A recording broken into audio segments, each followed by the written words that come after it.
Graça e paz. Eu sou o professor Paulo Cristiano e você está em mais um vídeo do canal Defensores. Hoje, este vídeo é especial para o senhor Bernard Kister, o gordinho favorito da apologética católica, né? Tão simpático, tão arrogante, né? E eu vou falar o porquê ele é arrogante. Você vai perceber nas palavras dele aqui que ele vai tentar responder a um inscrito do seu canal sobre se ele acredita no arrebatamento, e aí ele vai atacar a crença não só protestante, evangélica, de modo geral, mas também a crença principalmente dispensacionalista, a crença pré-tribulacionista.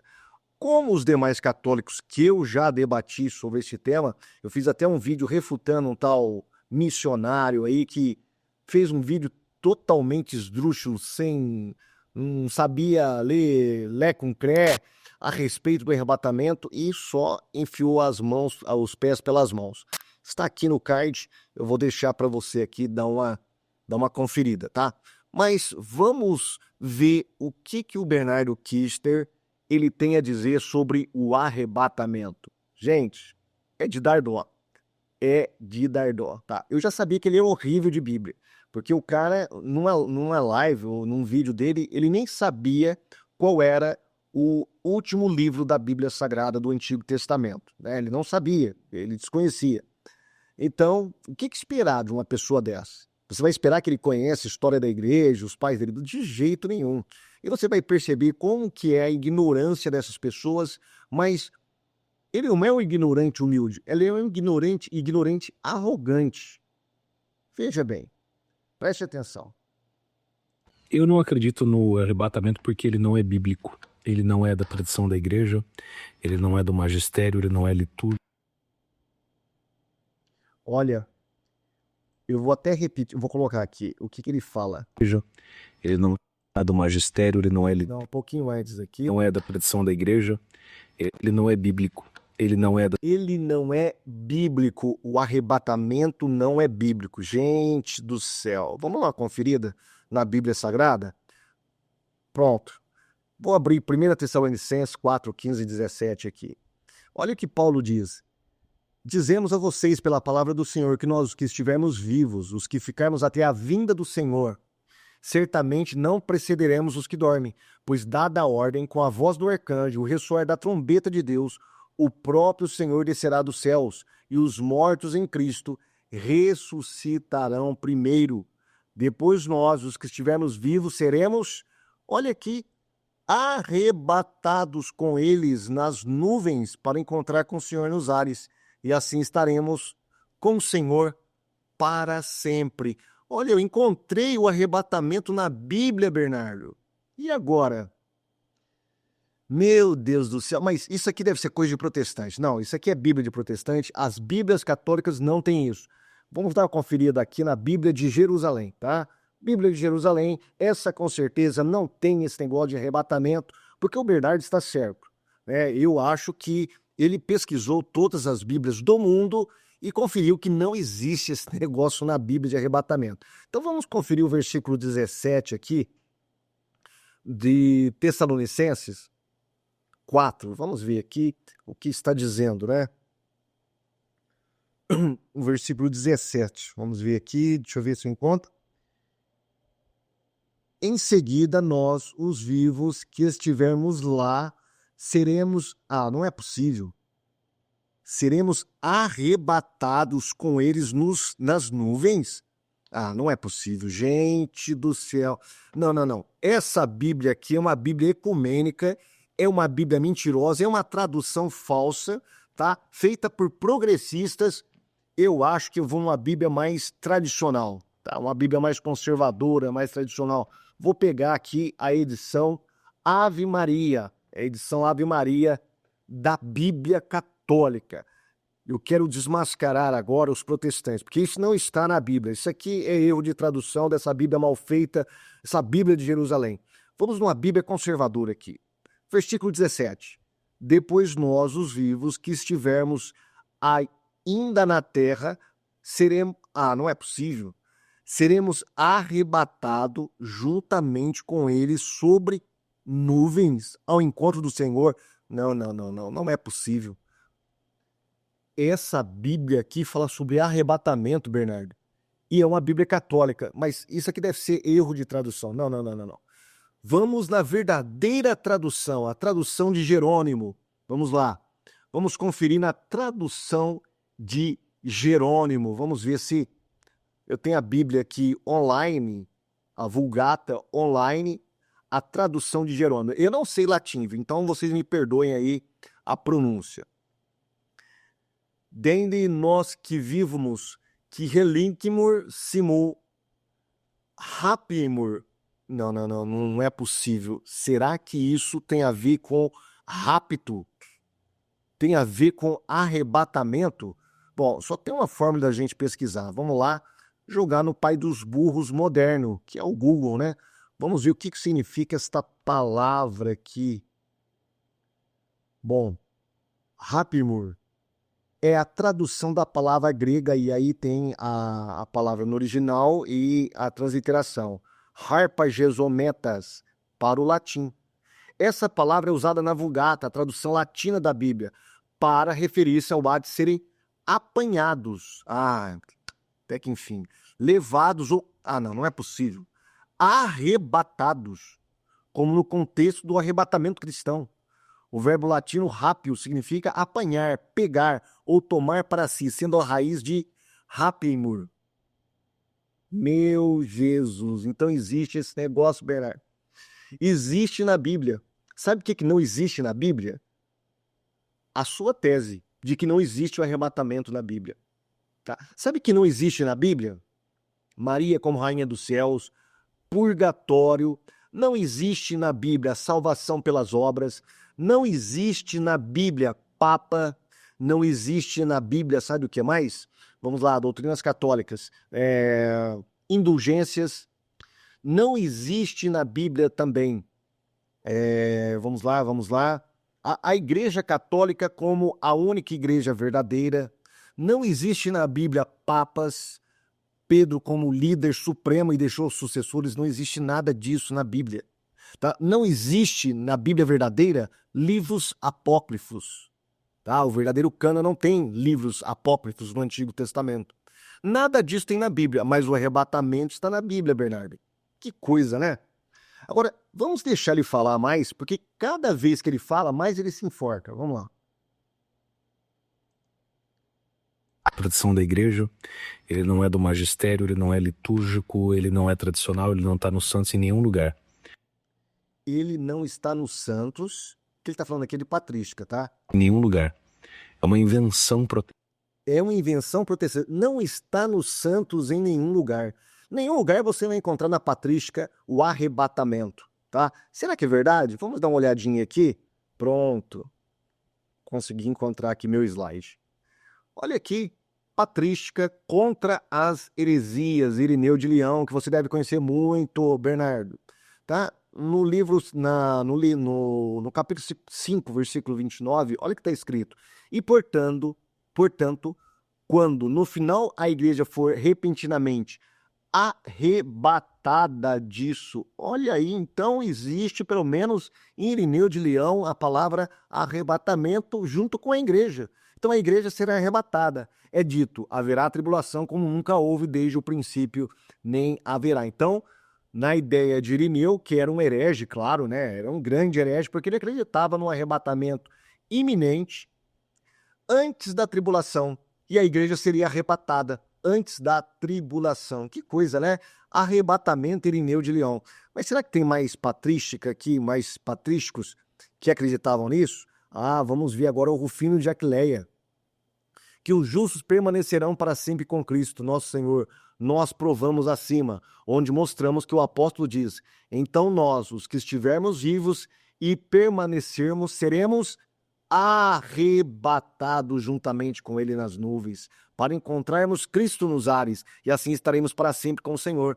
Não se surpreenda que a carne dos santos seja transformada em uma condição tão gloriosa na ressurreição, a ponto de ser arrebatada ao encontro de Deus, suspensa nas nuvens e levada no ar. Arrebatamento também, vou fino, viu, Bernardo? Vai aprendendo aí. Eu acho que você nunca leu esses textos, né? Vamos lá. Agora, Agostinho, será que ele vai falar sobre arrebatamento? Bom, Essa parte aqui, olha, que nos interessa, ó, tá? Pois não podemos dizer que seja impossível que ambos morram e ressuscitem, enquanto são carregados pelo ar. Pois as palavras, e assim estaremos sempre com o Senhor, não devem ser entendidas como se ele quisesse dizer que sempre permaneceremos no ar com o Senhor. Pois ele mesmo não permanecerá lá, mas apenas passará por ela quando vier. Pois iremos ao encontro quando ele vier. Pois sendo arrebatados pelas nuvens, certamente não são semeados, nem retornam à terra, quer não experimentem nenhuma morte ou morram por um momento no ar. Também Agostinho fala sobre arrebatamento, Bernardo. E agora vamos ver quem mais fala. João Crisóstomo. Se ele está prestes a descer, por que razão seremos arrebatados? Por uma questão de honra, pois quando um rei entra numa cidade, aqueles que estão em honra saem para encontrá-lo. E nós, negrito final, e nós seremos arrebatados nas nuvens. Parece que João Crisóstomo, Agostinho, Rufino, Irineu até agora acreditam no arrebatamento, né, Bernardo? Só você que está perdendo aí de zero, né? Eu acho que a patrística inteira acredita em arrebatamento. Olha aqui, agora vamos para o Pseudo-Efraim. São fragmentos que foram descobertos, fragmentos da Idade Média que foram descobertos. E olha que interessante, esse pai da igreja acreditava num pré-tribulacionismo, que a igreja seria arrebatada antes da tribulação. Olha o que ele diz. Porque todos os santos e os eleitos de Deus são reunidos antes da tribulação, que está para vir, e são levados ao Senhor, a fim de que não vejam a confusão que está para submergir o mundo por causa de nossos pecados. Olha aí, então, quer dizer que nós seremos levados para não sermos condenados neste mundo perdido. Agora, quem nós temos aqui? Cirilo de Alexandria. Eu não sou muito fã de Cirilo, mas de vez em quando ele acerta algumas coisas. Olha o que ele diz aqui no seu comentário de Lucas, no Sermão 118. Mas como ele mesmo diz, ele enviará os seus anjos e eles escolherão os justos e os santos dentre os pecadores e os farão chegar a ele. Aí, olha o negrito. Algo nesse sentido também é declarado pelo sábio Paulo. E aí ele vai citar o quê? Justamente aquele versículo que nós lemos. Os que ficarmos vivos seremos arrebatados juntamente com eles nas nuvens ao encontro do Senhor nos ares. Então o que Cirilo está ensinando é o arrebatamento. O arrebatamento. Será que tem mais gente que ensina isso? Vamos ver, vamos ver. Eucumênios, comentário do Apocalipse, foi um bispo da Idade Média. Ele diz no comentário do Apocalipse, como a visão profética ainda não descreveu a segunda vinda do Senhor, quando os santos serão arrebatados nas nuvens para encontrar o Salvador, como diz o santo apóstolo, a visão os mostra como arrebatados de antemão e como já tendo obtido a bem-aventurança que os aguarda. Pois o que é mais abençoado do que ser considerado digno de estar com Cristo e contemplar o trono divino? Então, mais um pai da igreja herege, hein? Que acreditava no arrebatamento. Vamos lá, vamos lá.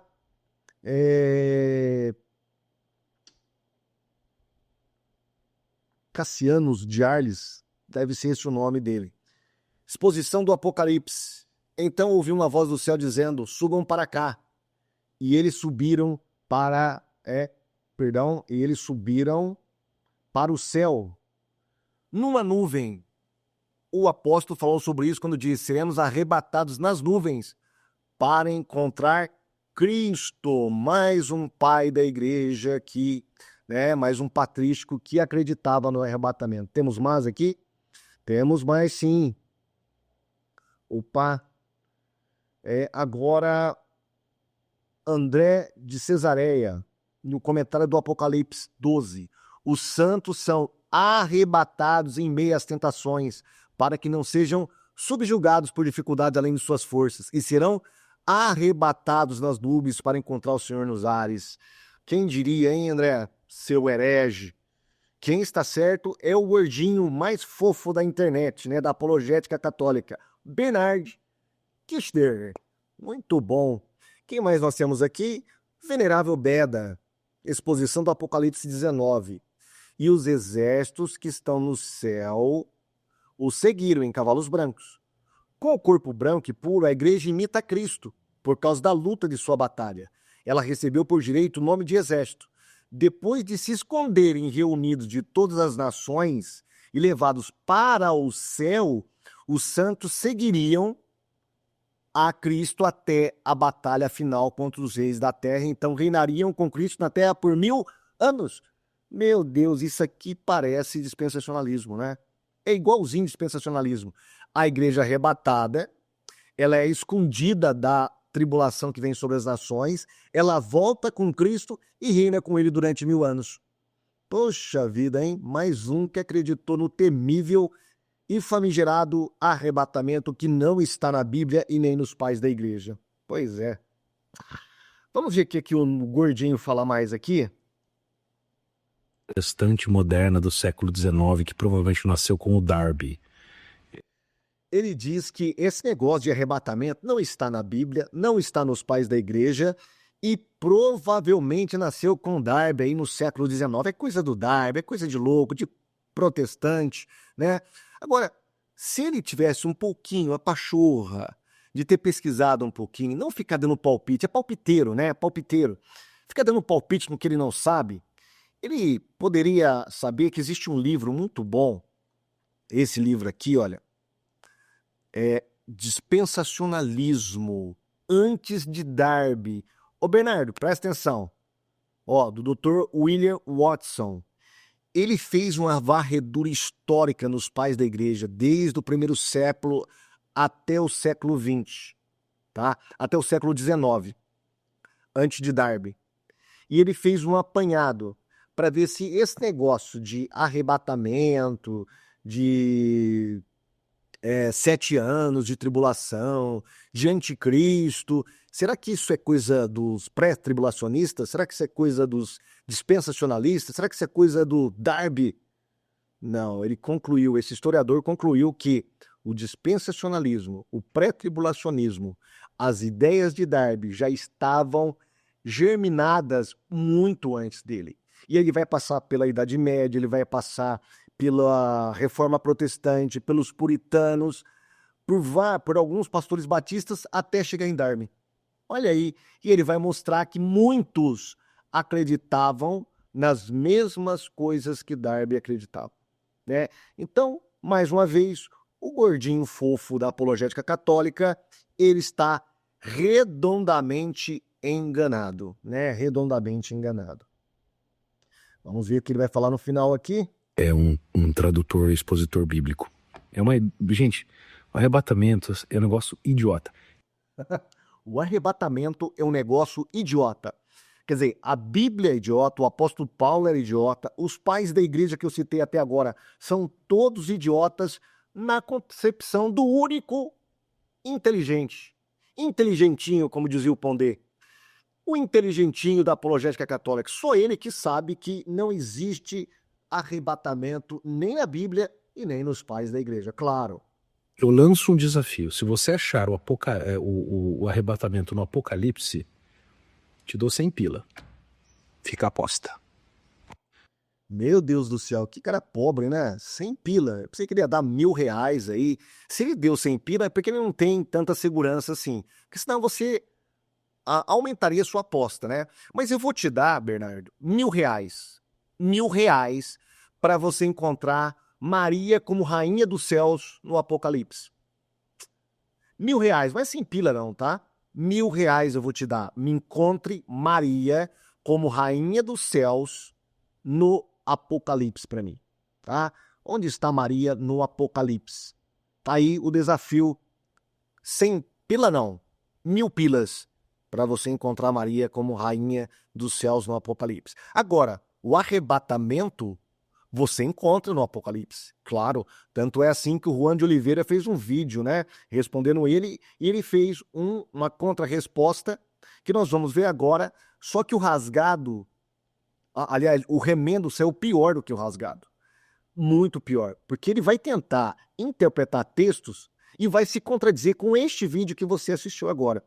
Deixa eu ver se eu encontro o outro vídeo dele aqui, para nós vermos o que ele vai falar, gente. Olha, é coisa de maluco. Vamos lá. Hoje eu postei nos stories um desafio para os protestantes, que é provar, com base no livro do Apocalipse, que o arrebatamento secreto dos protestantes é uma verdade bíblica, e prometi um pix de R$100 para quem conseguisse. Veio o tal de João. Ó, a primeira coisa que nós vamos consertar aqui é a questão do arrebatamento secreto. Tá? Arrebatamento secreto. Primeiro, ele falou que não existia arrebatamento. Agora, nesse segundo vídeo, depois que o Juan já mostrou algumas provas para ele mudou o discurso. Você percebe que quando a pessoa não entende nada de Bíblia e nada de história da igreja, ela tem que ficar reformulando os seus argumentos, né? Rebolando, fazendo exegese de círculo solar, de estica e encolhe. Esse é o apologista que fez um curso para ensinar as vítimas católicas a combater os protestantes. Eu acho que é 250 ou 300 reais o curso dele. Parabéns você que é católico e adquiriu o curso dele, tá? Você está cheio de falácias, erros de raciocínio, você está com completo ignorante de Bíblia e de história da igreja. Mas enfim, o arrebatamento secreto não é proferido por nenhum dispensacionalista. Ninguém que segue a escola de Darby acredita no tal de arrebatamento secreto. Primeiro que a gente tem que contextualizar, eu vou fazer um vídeo só sobre essa questão de arrebatamento secreto, tá? Porque eu sei, por exemplo, na Confissão de Fé das Assembleias de Deus, eles colocaram lá a crença no arrebatamento que será secreto, tá? Eu tenho vários amigos meus apologistas que são dispensacionalistas clássicos que acreditam no arrebatamento secreto. Agora, quando os anti-pré-tribulacionistas falam em arrebatamento secreto, não é a mesma definição que nós temos de arrebatamento secreto. Eu não gosto de usar essa palavra arrebatamento secreto, tá? Eu sigo mais a linha dos dispensacionalistas revisados. Mas o que os clássicos falam, os dispensacionalistas clássicos falam sobre arrebatamento secreto, é simplesmente que somente os santos verão a vinda de Cristo. Assim como lá no Monte das Oliveiras, no final de Atos dos Apóstolos, Jesus estava subindo aos céus. A Bíblia fala que ele foi elevado aos céus numa nuvem e foi ocultado e foi para o céu nessa nuvem. E o que o anjo fala? Assim como você viu ele ir, ele voltará. Voltará onde? Nas nuvens. Todo mundo viu ali Cristo subindo para o céu? Não. Somente os discípulos representando a igreja. Somente eles viram Cristo, somente os fiéis viram Cristo subindo aos céus. E o anjo fala, assim como vocês viram ele ir, ele também virá. Ou seja, quando Jesus vier arrebatar a igreja, somente os santos verão. Não é o mundo inteiro. Isso não quer dizer que Jesus não virá na sua parousia. Então, arrebatamento e parousia são coisas diferentes. Tá? Os clássicos falam que são duas fases da parousia. Tá? A fase 1 do arrebatamento, há um hiato de tempo de 7 anos, depois a própria vinda de Cristo, ou seja, a parousia. E aí sim vai se cumprir o que está em Apocalipse capítulo 1, versículo 9, que todo olho o verá. Tá bom? Agora, quando quem é contra os dispensacionalistas acusa os dispensacionalistas de falar sobre arrebatamento secreto, eles estão associando com uma maluquinha lá do século XIX chamada... esqueci o nome, é MacDonald, o sobrenome dessa menina. Era uma maluca lá, tipo Ellen White da vida, que tinha visões e começou a pregar lá num tipo de um arrebatamento secreto. Só que o arrebatamento dela não é pré-tribulacionista, é pós-tribulacionista. E esse negócio aí de ser secreto, ela inventou dizendo que apenas alguns iluminados, depois, antes da segunda vinda, seriam levados para o céu. Isso não tem nada a ver com dispensacionalismo e nem pré-tribulacionismo. Então é por isso que, por exemplo, o Centro de Pesquisas Pré-Tribulacionistas nos Estados Unidos, cujo presidente é o Dr. Thomas Ice, ele escreveu um artigo negando, olha, nós não acreditamos em arrebatamento secreto, fazendo referência a esse tipo de arrebatamento da McDonald's. Agora, em outros artigos, ele vai falar que apenas os santos verão, o mundo inteiro não verá. O mundo inteiro não verá. Ah, mas ele vai vir com alarido e trombeta, vai vir com barulho, e daí? Isso não quer dizer que o mundo vai ouvir este barulho. Apenas a igreja ouvirá esse barulho, né? Então, é simplesmente encaixar os textos bíblicos que fica tudo certinho, tá? Não precisa fazer essa confusão, que, aliás, os católicos, eles não têm nenhuma linha escatológica.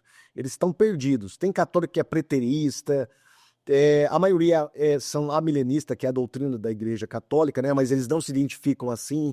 Quer dizer, é uma escatologia. Tem um livro, um curso de escatologia do Dom Estevão Bittencourt, já falecido, e ele vai falar sobre escatologia, tal. Ele não vai tocar uma vez nos textos de Tessalonicenses e 1 Coríntios que nós iremos ver.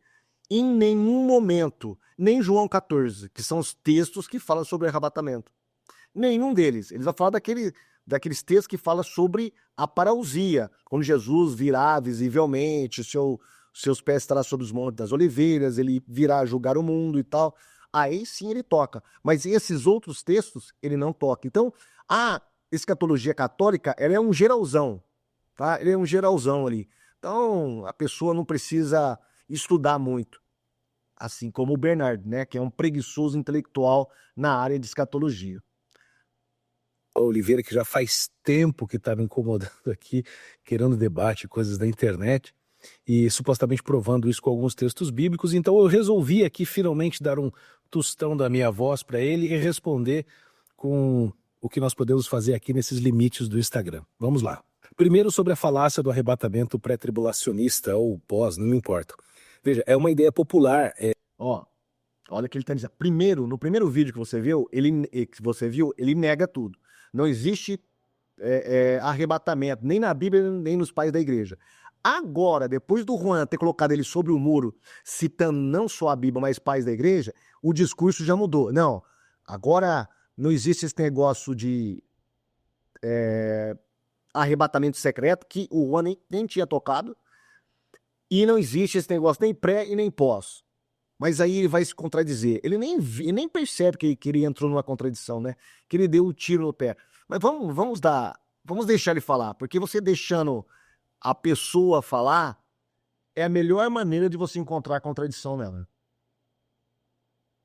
Entre certos grupos evangélicos, na maioria deles, de que haverá um arrebatamento secreto dos justos que morreram em Cristo na chamada grande tribulação, ou seja, que é uma teologia.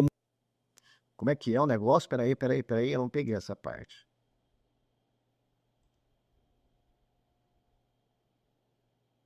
Na maioria deles, de que haverá um arrebatamento secreto dos justos que morreram em Cristo na chamada grande tribulação. Gente, olha a confusão. Ô Bernardo, vamos fazer um negócio, meu filho. Você quer falar sobre dispensacionalismo, pré-tribulacionismo? Aprenda com quem é mestre nessa área, tá? Quem são os proponentes dessa doutrina? Por exemplo, Michael Vlach, dispensacionalismo, crenças essenciais e mitos comuns. Só esse livro aqui já evitaria de você falar tanta besteira como você está falando e vai falar ainda. Nós temos outro aqui que é Entendendo o Dispensacionalismo, do Thomas Ice, tá? Seria interessante, é um livro fininho, ó, dá para você ler assim em uma sentada, tá bom? Outro de um pouco mais fôlego, que na verdade são vários artigos de diversos teólogos dispensacionalistas de renome, esclarecendo a controvérsia sobre os tempos finais, quando a trombeta soar. Tá? São diversos teólogos dispensacionalistas. Evitaria de você falar tanta besteira sobre o dispensacionalismo. Joelito Pentecoste, tá? Manual de Escatologia, tá? Já é um livro mais grosso, mais de fôlego. Tá? Evitaria de você passar vergonha a respeito de falar de coisas que você não sabe. Olha o que você está dizendo. Bom, deixa eu colocar novamente aqui. Falácia do arrebatamento pré-tribulacionista ou pós, não me importa. Veja, é uma ideia popular entre certos grupos evangélicos, na maioria deles, de que haverá um arrebatamento secreto. Ó, primeiro ele falou, ó, é pré ou pós, não importa. Quer dizer, ele colocou tudo no mesmo saco, sendo que não é assim. Dentro do mundo evangélico existe linhas escatológicas diversas, Existem os pré, os pós, existem os mides, tribulacionistas, existem os amilenistas, pré-milenistas históricos, pré-milenistas dispensacionalistas, existem os pós-milenistas, os amilenistas. Quer dizer, existe uma diversidade, uma complexidade muito grande dentro da escatologia protestante. Agora, como ele não entende de nada, está dando palpite, o que ele faz? Ele põe no mesmo saco e fala, ó, não importa se é pré, é pós, é que os caras acreditam no arrebatamento secreto. Meu Jesus amado. Esse é o grande apologista que vende o curso a 300, 200, 300 reais na internet para combater protestantes. Dos justos que morreram em Cristo na chamada grande tribulação. Os pré-tribulacionistas nunca ensinaram arrebatamento da igreja na grande tribulação. Quem ensina isso são os midi-tribulacionistas, que falam que nós passaremos pela grande tribulação, mas, aliás, pela tribulação, agora quando chegar a grande tribulação, os 3 anos e meio finais, aí a igreja será arrebatada. Talvez faça jus a eles, mas como eu sei que você não entende nada de escatologia protestante, eu sei que você colocou no mesmo saco e está falando um monte de besteira, né? Tribulação, ou seja, que é uma teologia muito moderna, que não tem muito laço na tradição da igreja e que grandes intérpretes da escritura ao longo dos séculos negaram. Essa interpretação nasceu com Nelson Darby, como eu já falei, no século XIX, é uma novidade teológica no campo cristão. Não é uma novidade teológica, tanto é que eu citei o livro, né, do Dr. William Watson, sobre pré-tribulacionismo e dispensacionalismo antes de Darby. É um livro de fôlego, um livro de uma pesquisa muito boa, que eu recomendo a todos que queiram tirar suas dúvidas a respeito do pré-tribulacionismo e do dispensacionalismo antes de Darby, tá? Darby, na verdade, o que ele faz? Ele sistematiza, ele não criou nada. Darby, ele sistematizou a doutrina escatológica do pré-tribulacionismo, só isso. E outra coisa, não venha confundir pré-tribulacionismo com dispensacionalismo. Eles podem andar juntos, mas não são a mesma coisa, tá? Aliás, existem dispensacionalistas que não são pré-tribulacionistas.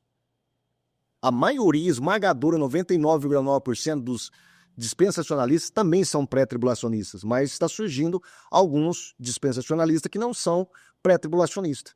Então, para você ver como que é complexa essa questão. E o gordinho mais fofo da apologética católica, ele quer desvendar em alguns minutos num videozinho de Instagram dele. Que pretensão, hein? E é bem típica do espírito iluminista e modernista da sua época, portanto, vamos dizer assim, em si mesma suspeita. Cara, o que isso tem a ver com o espírito iluminista? O que tem a ver? Esses caras são pirados. Esses caras dessa ala olavista, eles são pirados com esse negócio de iluminista, porque para eles tudo é o complô iluminista, tá? O complô contra a igreja, contra a sociedade, tudo é um complô. São as teorias da conspiração que bruxuleiam aí a imaginação, a mente desses caras. Esses caras são doidos, meu. Depois, os textos citados pelo dileto protestante começou pelo primeiro texto, que é 1 Coríntios 15, 52 a 53, que diz: no momento, num piscar de olhos, ao som da trombeta final. Pois a trombeta soará, os mortos ressuscitarão incorruptíveis e nós seremos transformados. É necessário, diz São Paulo, que este corpo corruptível se revista de incorruptibilidade e que este corpo mortal se revista da imortalidade. Este trecho não fala do arrebatamento separado, secreto, pré-tribulacional, pós. Está claramente situado no fim dos tempos, no momento da ressurreição final, como diz lá Jesus em João 5, como também testificam outros versículos, como os precedentes. Então, é um evento universal, visível, glorioso, associado à segunda vinda e o julgamento final, em corpo que nós seremos julgados, como disse Cristo. Ou seja, não é uma retirada secreta dos justos. Depois ele citou o primeiro... Bom, primeira coisa, esse texto sozinho, ele não diz sobre um arrebatamento ali, tá? Só que nós precisamos associar esse texto com outros textos, assim como o Juan Oliveira fez. Muito bem colocado. Aliás, no seu primeiro vídeo ele já citou isso. Ele já fez essa associação. Por quê? Porque ali, olha o que diz o texto. Então vamos dar uma olhadinha no texto. Deixa eu ver se eu coloquei aqui. Na Bíblia, 1 Coríntios.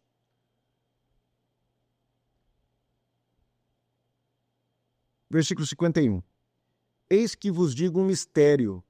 Na verdade, nem todos dormiremos, mas todos seremos transformados. Olha, nem todos estaremos mortos, então Paulo faz uma diferença entre um grupo e outro.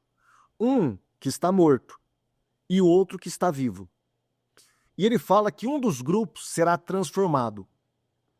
Num momento, num abrir e fechar de olhos, ante a última trombeta, porque a trombeta soará e os mortos ressuscitarão incorruptíveis. E nós, olha a diferença que Paulo faz. E nós seremos transformados. Porque convém que isso que é corruptível se revista da incorruptibilidade e que isso que é mortal se revista da imortalidade. Aqui Paulo está deixando bem claro uma distinção entre aqueles que estão vivos e os que estão mortos. Os que estão mortos serão ressuscitados. Os vivos serão transformados. Ele não usa a palavra ressuscitado aqui. Aí ele vai falar, porque convém que isso que é corruptível se revista da incorruptibilidade, que isso que é mortal se revista da imortalidade. Então, tanto os santos que estão mortos serão ressuscitados e receberão um novo corpo, assim como nós que estamos vivos seremos transformados. Só que Paulo, ele vai falar da ressurreição em outros textos também. Tá? Ele não vai parar apenas em 1 Coríntios capítulo 15. Em outros textos ele vai falar da ressurreição junto com o arrebatamento. E é isso que o Bernardo não entende. Aliás, o cara que não sabe quem escreveu o último livro da Bíblia, do Antigo Testamento, vai saber de algo tão complexo como a questão de escatologia, né, do arrebatamento? Claro que não. Vamos deixar ele falar aqui. 1 aos Tessalonicenses 4, 16, 17, que aí sim cita o arrebatamento. Fala assim. Aí sim cita o arrebatamento, olha. Mas no primeiro vídeo você não falou que não existe arrebatamento, nem na Bíblia, nem nos pais da igreja? Né? Que é uma coisa idiota o arrebatamento. Agora você descobriu o arrebatamento depois que o Juan citou para você. 1 Tessalonicenses capítulo 4. Que coisa, né? Que guinada essa, né, gordinho? Pois o próprio Senhor descerá do céu com um grito de comando, com voz de arcanjo, ao som das trombetas de Deus, os mortos em Cristo ressuscitarão primeiro, depois nós, Paulo diz, os vivos que tivermos permanecido, seremos arrebatados juntamente com ele nas nuvens, ao encontro do Senhor nos ares. Então parece que está provado, ainda não segundo Apocalipse.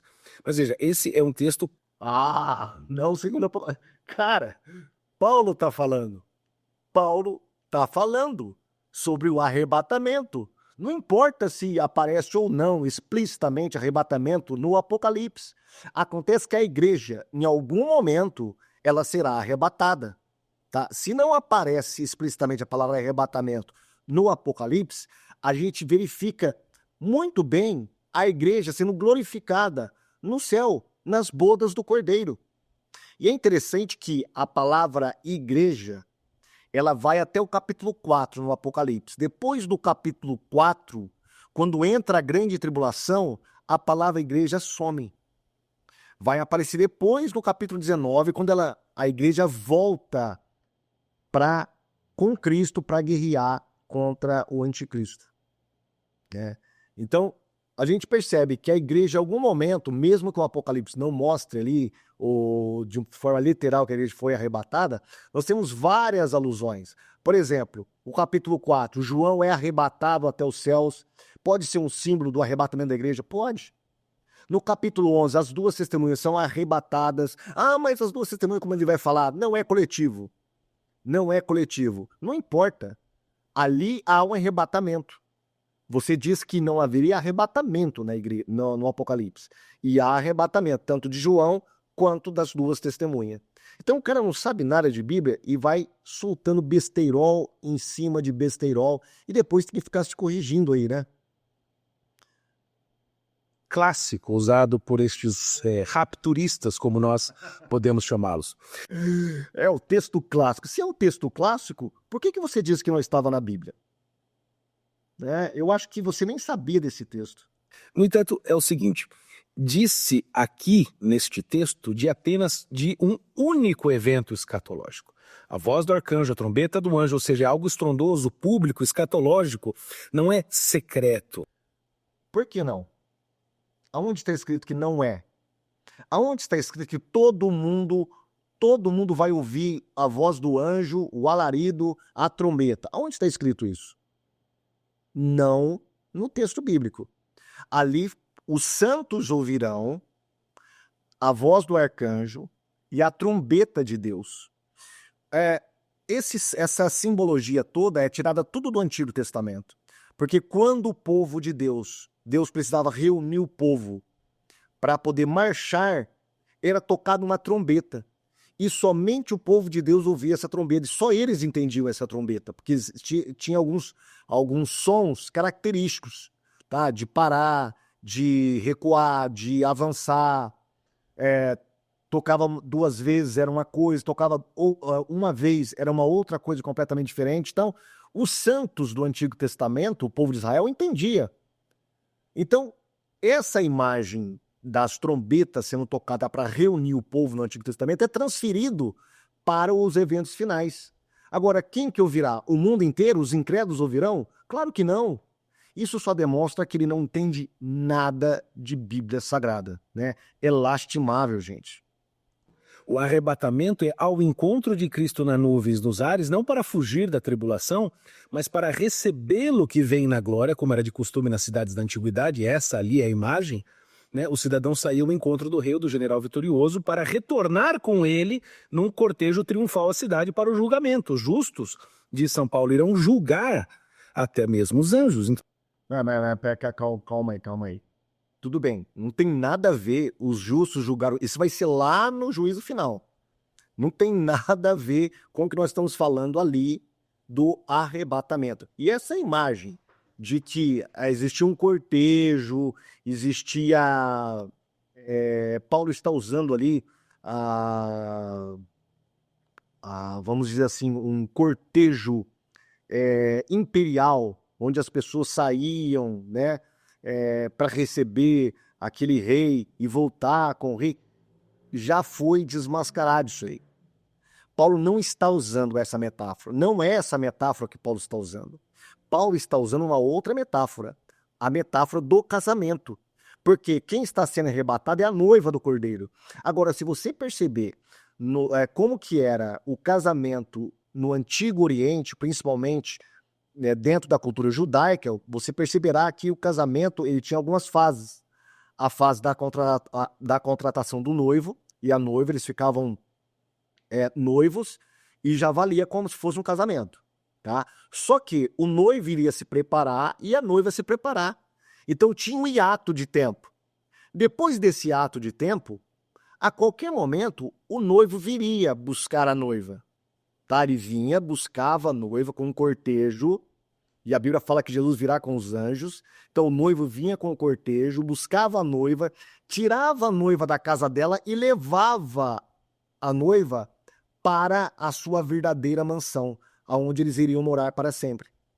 Essa é a metáfora que Paulo está usando. Não tem nada a ver de cortejo, Isso foi baseado numa má tradução ou numa má interpretação da palavra no grego ali, encontrar o Senhor nos ares. Então, essa palavra encontrar, muitos intérpretes falam que essa é uma palavra técnica para justamente aquele populacho que sai da cidade para encontrar o rei e voltar com o rei. Só que muitos intérpretes, muitos especialistas já descartaram essa ideia.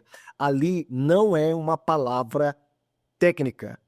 Aquela palavra encontrar não é uma palavra técnica para falar sobre este evento imperial que aparece em alguns manuscritos gregos, né, seculares da Grécia.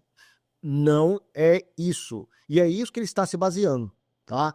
Agora, quando a gente vai para dentro da cultura hebraica, aí sim nós encontramos um verdadeiro paralelo, uma verdadeira metáfora com o arrebatamento da igreja e o casamento no mundo hebraico da época.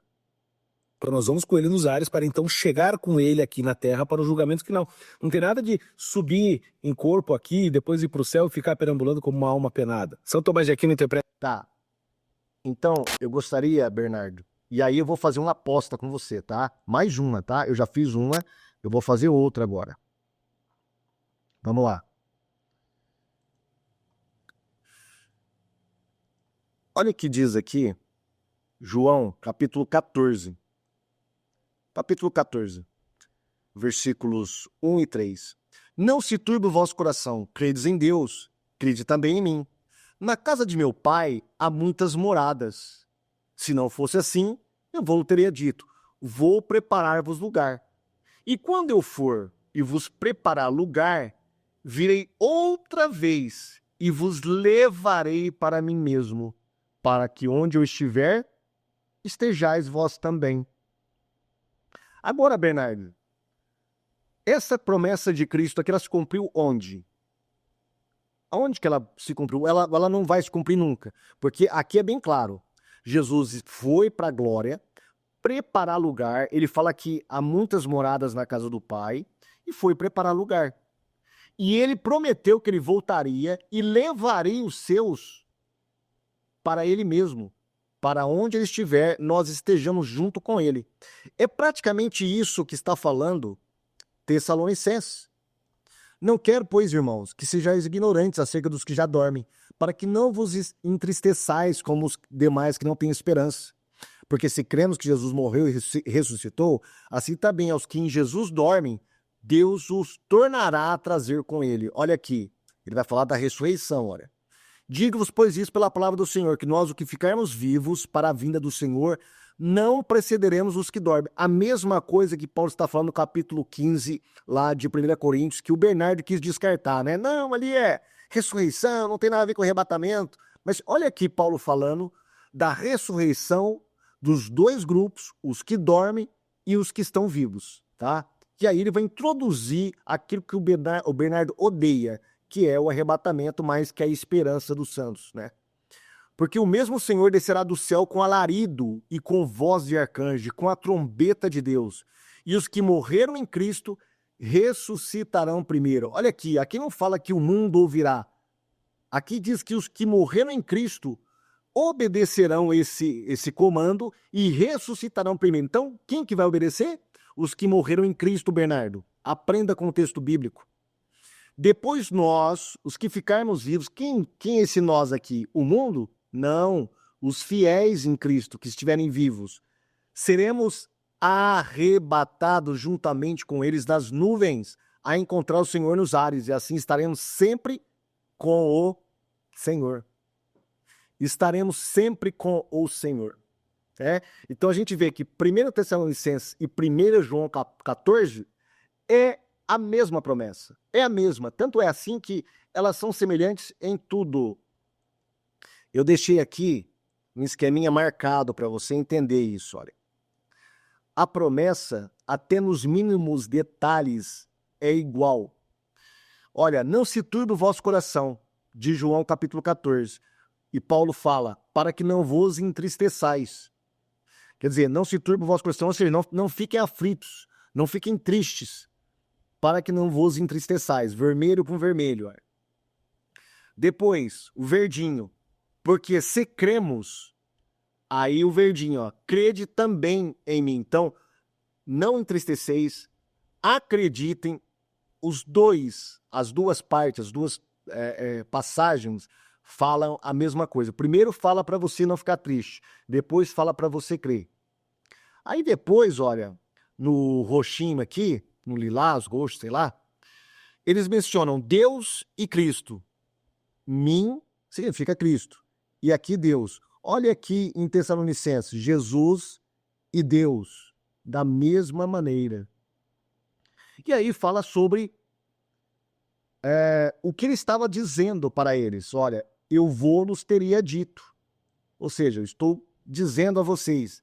E aqui Paulo, digo-vos, pois isso pela palavra do Senhor.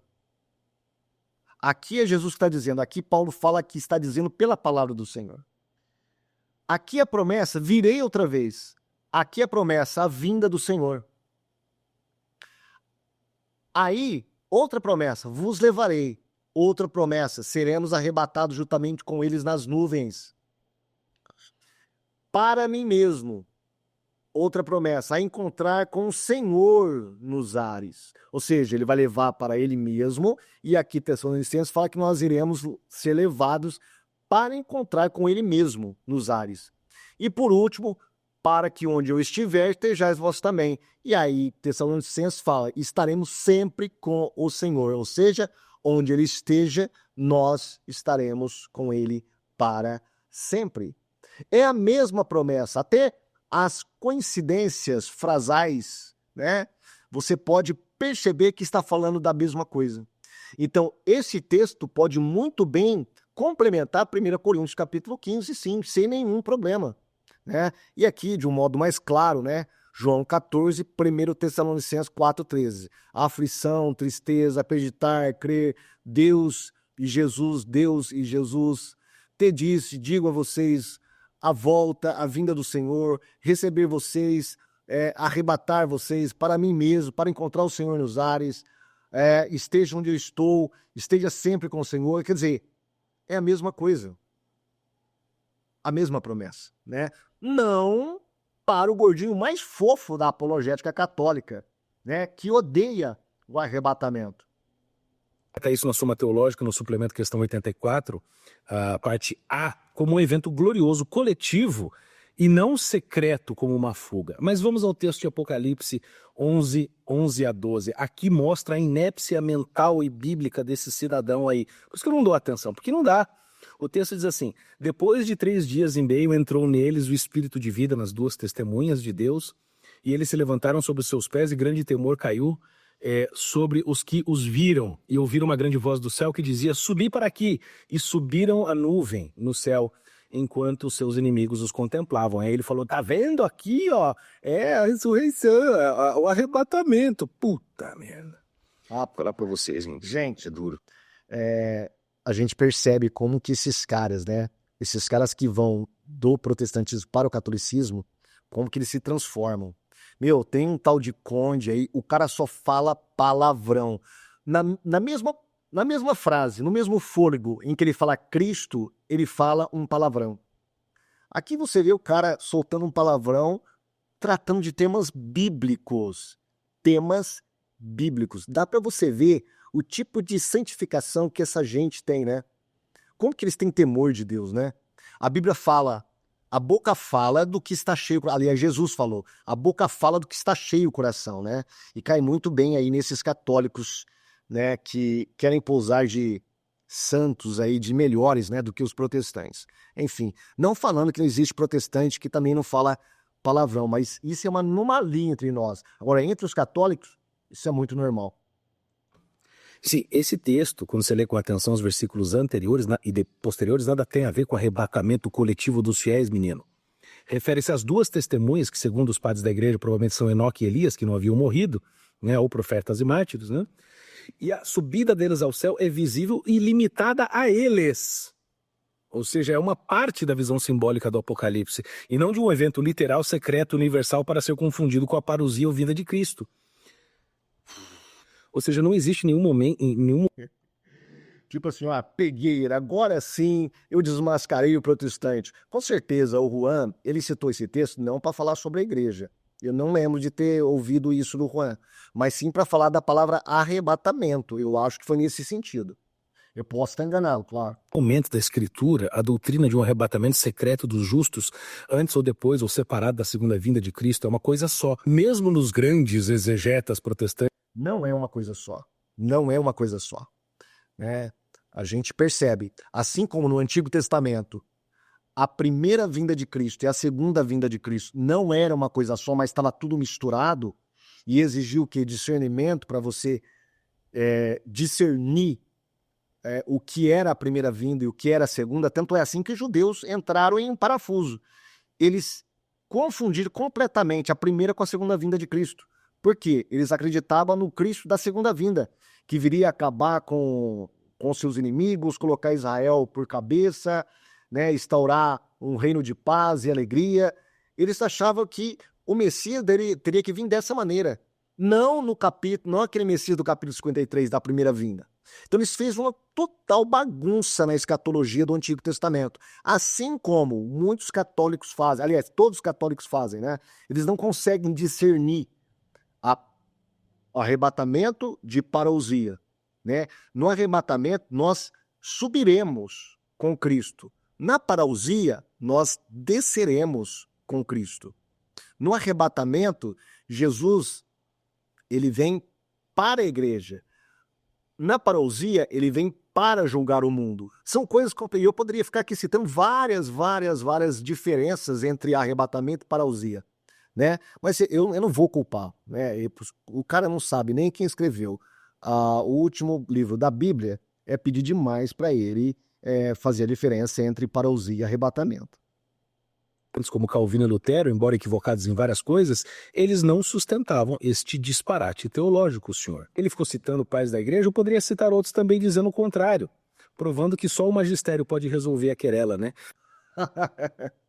Só o magistério. Rapaz, o seu magistério não está conseguindo resolver nem o problema do Papa, que vocês estão explodindo, tá? Vocês estão rachando, vai haver um cisma na igreja. E aí, você é a favor de missa nova ou da missa antiga? Você é a favor do Vaticano II ou do outro Vaticano? Você é sede vacantista ou você é tradicionalista? E qual tradicionalista que você é? Você é contra a teologia da libertação? Ah, você é contra a teologia da libertação, né? Ah, tá. E a questão da renovação carismática? Você é contra ou a favor? Porque existe um celeuma enorme dentro da sua igreja. Não sei se você percebeu, ela está implodindo. Ela é uma igreja rachada. Só vocês que idealizam aquela igreja bonitinha, una, santa, católica e apostólica. Cara, cai na real, né? A sua igreja não consegue definir nada. E outra, a sua igreja, ela não tem a última voz. Ela não tem a última voz. Para vocês é sola eclésia. Para nós, sola escritura. Tá? Mesmo que haja divergência, assim como havia nos pais da igreja. Como você mesmo admitiu, se havia divergência nos pais da igreja sobre escatologia, é porque não existia um magistério infalível nos pais da igreja. Presta atenção, cai na real. Será que você não percebe isso? No comentário de São João Crisóstomo ao 1 Tessalonicenses 4, ele diz, abre aspas para São João Crisóstomo, não diz que seremos levados ao céu, mas ao encontro do Senhor, porque Cristo está para descer à terra e nós, correndo ao seu encontro, seremos levados a ele como que em um cortejo real. Santo Agostinho, na Cidade de Deus, 20:20, afirma. Você percebeu, Bernardo, que isso que Crisóstomo crê é o arrebatamento pós-tribulacionista? Aquele arrebatamento que você falou que não existia na Bíblia? E aí? Você já mudou de ideia? Você vai mudar quantas vezes de ideia? Rapaz, que vergonha desses caras, meu. É só ganhar dinheiro mesmo, ganhar likes. Então eles ficam jogando esse monte de besteira, né? Falando um monte de besteira que nem se preocupa em estudar, em pesquisar e sai falando, né? Um monte de asneira aí. Mas tem gente que crê, tem gente que acredita em tudo. Tem gente que acredita até no Henrique Cristo. Não vai acreditar no gordinho aqui? Lógico que vai. A ressurreição dos mortos ocorrerá no mesmo momento da vinda de Cristo, quando ele julgar os mortos e os vivos, né? Calvino gostava muito de Agostinho, né? Você podia seguir também. Então, assim, essa teologia do arrebatamento secreto é apenas um consolo ilusório, uma espiritualidade frágil, que não conhece Bíblia. Não, quem conhece é você, é claro, né? Claro. É você que falou que não existia arrebatamento na Bíblia e depois teve que se contradizer, afirmando o arrebatamento pior, um arrebatamento pós-tribulacionista que você disse que não existia. É você que conhece, Bernardo. Você tem toda a razão. Teme a cruz e deseja escapar do sofrimento, se for. Teme a cruz e deseja escapar do sofrimento. O problema é que a grande tribulação não foi feita para a igreja. Ela foi feita para o mundo, para os ímpios. Foi para isso que a grande tribulação foi feita, não, será feita, né? Ocorrerá no futuro. Então ele precisa aprender muito. É um besteirol em cima de outro. Gente, poderia falar mais sobre doutrina dispensacionalista, mas por enquanto é só para corrigir esse monte de asneira que esses caras ficam falando aí e ficam falando de coisas que não sabem, que não entendem, que nunca estudaram, né? Infelizmente. Eu sei que eu tenho vários irmãos que são pós-tribulacionistas, amilenistas, algumas coisas eu até concordo com eles, eu acho que tem fundamento que tem plausibilidade. Agora, a maioria das coisas não, por isso que eu sou pré-tribulacionista, pré-milenista e dispensacionalista, né? Mas eles são meus irmãos. Essas doutrinas não são doutrinas essenciais. Não vai levar ninguém nem para o céu nem para o inferno se você crer ou professar, tá bom? É bom deixar bem claro isso aqui. Apesar de que o outro lado nos vê como hereges, né? É bom também deixar isso bem claro. Mas nós seremos arrebatados, queira ou não, haverá um arrebatamento. Está lá na palavra de Deus. Agora, eu quero deixar aqui para o Bernardo um desafio. Se você acredita como Crisóstomo, que você acabou de me citar aí, que nós iremos ao encontro do Senhor nos ares e depois nós voltaremos aqui na terra. Eu quero que você diga para mim quando que a promessa de Jesus do capítulo 14 de João terá cumprimento. Porque ele fala que ele vai preparar lugar, virá e nos levará. E estaremos para sempre com o Senhor. Ele foi preparar morada no céu. Tá? Ele não foi preparar morada nas nuvens, no céu, onde Deus habita. Aonde que vai se cumprir isso nesse arrebatamento que você acredita, ô Bernardo? Quando que João 14 irá se cumprir? Quando que Jesus vai cumprir essa promessa de vir nos buscar e levar para onde ele está? Ou seja, no céu. Fica aí um desafio para você. E eu não vou apostar dinheiro não, tá? Você não vai perder dinheiro comigo não. Gente, é isso aí. Desculpe aí ser tão incisivo, mas o contexto exige que nós sejamos incisivos em alguns momentos, né? Mesmo porque não dá para aguentar tanta besteira, tanta heresia assim de católicos que não entendem o que falam. Fique com Deus e até o próximo vídeo, tá bom? Se inscreva no nosso canal, deixe seu like e comente também. Tchau!